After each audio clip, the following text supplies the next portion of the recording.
നമസ്കാരം. ഫുക്രിയിലേക്ക് സ്വാഗതം. ഫിൻ അലൻ കൊൽക്കത്ത നൈറ്റ് റൈഡേഴ്സിൻ്റെ ഓപ്പണറാണ്. നമുക്ക് ഫിൻ അലനെ നേരത്തെ തന്നെ അറിയാം. ന്യൂസിലാൻഡിൻ്റെ ഓപ്പണർ എന്ന നിലയിൽ കഴിഞ്ഞ 2020 ലോകകപ്പിൽ അടിച്ച് തകർത്തതാണ്. ഫിൻ അലനും അദ്ദേഹത്തിൻ്റെ ഓപ്പണിംഗ് പങ്കാളിയായ ടീം സീഫർട്ടും ചേർന്ന് എത്രയോ കളികളിൽ ന്യൂസിലാൻഡിന് അത്യുഗ്രൻ തുടക്കം നൽകിയിരിക്കുന്നു. അങ്ങനെ തന്നെ ഈ രണ്ട് പേരും, അലനും ടീം സീഫർട്ടും, നേരെ വന്നത് കൊൽക്കത്ത നൈറ്റ് റൈഡേഴ്സിലേക്കാണ് IPL കളിക്കാൻ. സീഫർട്ടിന് കുറച്ച് അവസരങ്ങൾ കിട്ടി, പക്ഷേ അദ്ദേഹത്തിന് അത് ഉപയോഗപ്പെടുത്താൻ പറ്റില്ല. ഫിൻ അലൻ ആദ്യം കുറച്ച് അവസരങ്ങളിൽ തീർത്തും മോശമായി കളിച്ചതിന് ശേഷം സീഫർട്ടിനെ കൊണ്ടുവന്നു. പിന്നെ വീണ്ടും സീഫർട്ടിനെ മാറ്റി അലനെ കൊണ്ടുവരികയായിരുന്നു കൊൽക്കത്ത നൈറ്റ് റൈഡേഴ്സ്.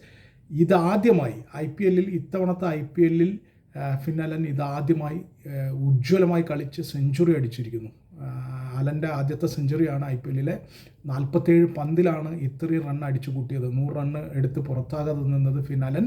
അതിൽ 5 4ഉം 10 സിക്സറുകളുമാണ്.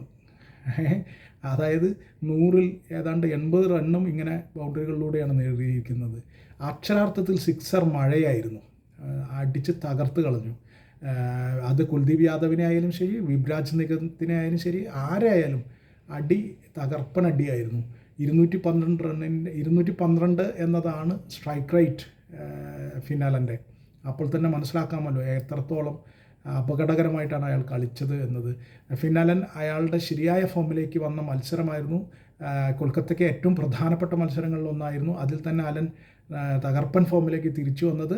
ഇനി 4 കളികൾ കൂടി കൊൽക്കത്തയ്ക്ക് ഉണ്ട്. അത് 4ഉം പ്രധാനമാണ്. 4ഉം അവർക്ക് ജയിച്ചേ മതിയാകുള്ളൂ. അപ്പോൾ ഫിൻ അലൻ ഇപ്പോൾ ഫോമിലേക്ക് വന്നത് തീർച്ചയായിട്ടും കൊൽക്കത്തയെ സംബന്ധിച്ചിടത്തോളം ശുഭസൂചനയാണ്. ഫിൻ അലന് ഇനിയും കൂടുതൽ മികച്ച കളി പുറത്തെടുക്കാൻ കഴിയട്ടെ. ഇന്നത്തെ അതിഗംഭീര സിക്സർ മഴ ശരിയായ അർത്ഥത്തിൽ ക്രിക്കറ്റ് ആരാധകർ ആസ്വദിച്ചു എന്ന് പറയാതെ വയ്യ.